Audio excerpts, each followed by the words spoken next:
The Department of Foreign Affairs on Friday has officially canceled Senator Antonio Trillanes' passport. A day after, the Bureau of Immigration issued a hold and a departure order in relation to sedition charges filed against him. In an interview with DCMM, Foreign Affairs Secretary Alan Peter Cayetano said the cancellation of Trillanes' passport is supported by laws and has no personal motivation. We're just following the law in order to avoid future problems. We're just doing our part, Cayetano said. Bureau of Immigration spokesperson Attorney Horacio Alcantara told reporters on Friday that the senator is barred from leaving the country starting today, March 16, until the case is settled in court. In short, Trillanes remain grounded in the country unless he wins the legal battle. In a 12-pages resolution dated March 14 and released yesterday, Pasay City Senior Assistant City Prosecutor Joanna Cabatino Lim said Trillanes could have destabilized the very same government to which he belonged through his pronouncement in violation of Article 142 of the revised Penal Code. Article 142 states that inciting to sedition can be done through speeches, proclamation, writings, emblems, cartoons, banners, or other representation that tend to disturb or obstruct any local officer in executing the function of his office, or instigate others to cabal, and meet together for unlawful purposes, or which suggests to incite rebellions, conspiracies, or riots, or which leads to or tend to stir up the people against the local authorities, or to disturb the peace of the community, the safety and order of the government, or who shall knowingly conceal such evil practices. The case stemmed from the complainant of suspended lawyer Eligio Malyari, Glenn Chong, Nestor Ipurong, Eduardo Bringas, Nasser Morohom Salik, and the Department of Labor and Employment Undersecretary Jacinto Paras, accusing Trillanes of inciting to sedition by concocting, creating, and making false documents and statements. It appears that the President Duterte has bank transactions from 2006 to 2015. Alcantara said his office also ordered the senator to surrender his passport and is not needing it for the meantime. This is Kidlat News TV reporting. Yung mga buang na yan, noon pa yan when I was mayor. Well, I was investigated, yung nasa, ayoko na mga babae, ayoko magipag-away. Basta, I was invited by the Philip Alston, rapporteur, when I was, walang findings, then itong kaibigan ko, hindi na kung mang kasalanan niyang nandyan sa loob, Secretary of Justice, Secretary of Senator. Ilang beses na ako na-imbestiga, wala naman. Itong mga gago, itong puti sa iyo, yan sila ang oh, you know why? O sabihin ko sa inyo, they are doing it in the atonement for their sins. They are pardon for the many years of brutality that they inflicted. In the Middle East, they took so much of the oil, they increased their productivity and made the country rich, by leaving the poor Arabs to fight against one another. They divided the Middle East sila lang. And look what happened. You go to Iraq on a pretext of mass destruction weapons, wala. And you destroy the country. So it Gaddafi. Nandiyan naman kayo noon. And he was taken out. So it's a fractured country. Itong mga membro ng tayo lang Cambodia pa Leste Timor.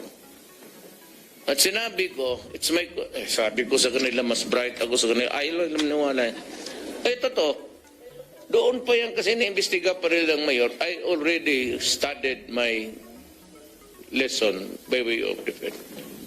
At sinabi ko, you will not have jurisdiction over my person not within 1 million years. Kaya malakas ang loob ko, sabi ko magtrabaho lang kayo. Ako na ang bahala. Hindi naman nila, walang jurisdiction. Issue lang dyan is publication. The rule in a democracy is ignorance of the law excuses no one. So how do you remedy the situation so that we will know everything to know, so that we will not be considered ignorant of the law excuses no one? Yung treaty, if you read it, it's all bull. Balibol na lang para walang bato.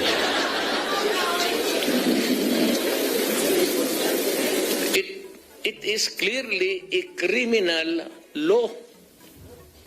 If you read it, there is the commissioning of ICC, the judges, then there is the ICC prosecutors, and the definition of the crimes and the penalty attached to the crimes.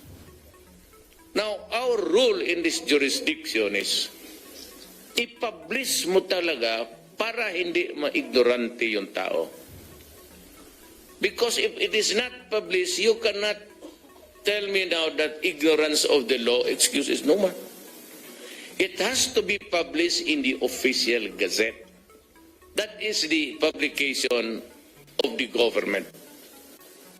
Ang mga gago, pinirmahan ng presidente, diratify ng Senate, dinumiritso sa Rome Agreement at inattach na nila yung membership natin. Without passing the critical publication. It is there in the publication sa official gazette when you are now put on constructive notice that there is a law as such. Hindi mo kasi mabigyan ng isang kopya ang Pilipino eh. So, ang ginawa, by force of law, when it is published in the official gazette, it becomes a law. Now, if there is no publication in people, kaso na Tovera versus Tanyada, Supreme Court, it is fatal, especially a criminal law. Yung treaty na yan is purely a criminal. It does not talk of anything else but of the court, the prosecution, pati yung definition ng crimes and the penalties. It must be published. Ngayon, alam ko yun sa Davao pa ako, pinag-aralan ko na, pabilibin natin sila. Kung kayo, hindi ko na kayo pinapabili, makakampi tayo. Nandito tayo sa gobyerno. I'm not asking for any nurturing of loyalties. Wala ako niyan. Trabaho lang. Alam mo kasi, pag hindi ko ginawa yan, damay lahat. Kaya sinabi ko sa inyo, it was not really intended to, sabi ko, all of you shut up.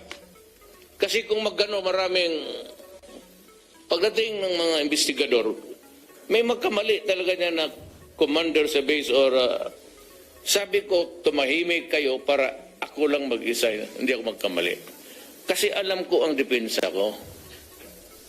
Sabi ko ganon, a few days before, you will never have jurisdiction over my person. Not in a million years. Sabi naman itong isang mga ugok, mga senador pa, that it would take about 1 year bago ma-effective yung withdrawal. Sos nako, ayaw nga kung saan tayo abot dito. You know, if it is not published, there is no law. So there is no reason to withdraw something which is not existing. Walang batas eh. If you cannot prosecute me kasi walang batas, with more reason, ang sinabi ko lang withdraw, simply because to announce to the world, and I will convince everybody now who are under the treaties, get out, bastos yan. It is not a document that was prepared by anybody. It's an EU-sponsored. Itong mga to, Nung pumunta sila Africa, pinagpapatay nila yung mga Arab sa lahat na dito, yung masakir sa Barawi. It is really an atonement for their sins. Tapos, ang hinahabol nila, either itim, pati sa lahat, marami naman problema, nakikialam pa. My orders are, until now, we have been swallowed with drugs. Ang ating mga anak are in jeopardy. If I renege now, mag-atras ako, I would have compromised and placed them in jeopardy. Itong generation na ito, pati yung mga anak natin. Kailangan tapusin ko to para mawala na. Hindi ko naman sinasabi ako lang ang may kaya. Pero, well, my experience is Davao. May sa Davao, wala. Walang snatcher, wala. Maglakad ka doon. Kasi yung media, kung sabihin mo ang totoo, sabihin man niya doon sa, magsabi lang tayo ng bakak. Mag-lie tayo. Ewan ko na sana yung mga kriminal sa Davao. Sinabi ko sa kanila, do not destroy my city. Do not destroy the youth of the land. When I became president, I told them, I and the criminals, do not destroy my country. Do not destroy the youth of the land. Ang sabi ko sa police, pati sa inyo, because yung declaration of national security threat sa drugs is not mine. Pirmado ni Arroyo yun. Hindi akin yan. Binibigyan ko ng platform. Wala bang nahuli noon? Kung hindi ako na presidente, hindi maglabasan yung mga Ito mo doon by the hundreds of thousands. Hindi ka na naawa sa bayan mo. And you have destroyed a segment of a society and made them slaves to a chemical drug that every day when it rides on their back, pag magkatina, they have to look for it. They have to have a fix. Kaya pag walang pera, because commodity sa Cebu is for the poor. Malakas na ang pasok ngayon ng cocaine. Yan ang problema nating bago. So we are trying to connect if the cartel of Mexico is involved in this. Patayan yan, sigurado. Na itong sabihin, bakit si Duterte mga... No, it does not work na. Lahat ng drug operation is always organized crime. May magluto, may distributors, then lieutenants, pati yung basurero. The basurero is the street peddler. Now, if they are there playing Cebu, and you get killed, at mahirap ka, sorry. Walang magawa sa'yo. Because the law, my oath office says that I, Rodrigo Duterte, should enforce the law against all who are liable. Hindi naman sabi, I, Rodrigo Duterte, would only kill the rich and make the poor live because they are poor. That's not a good law.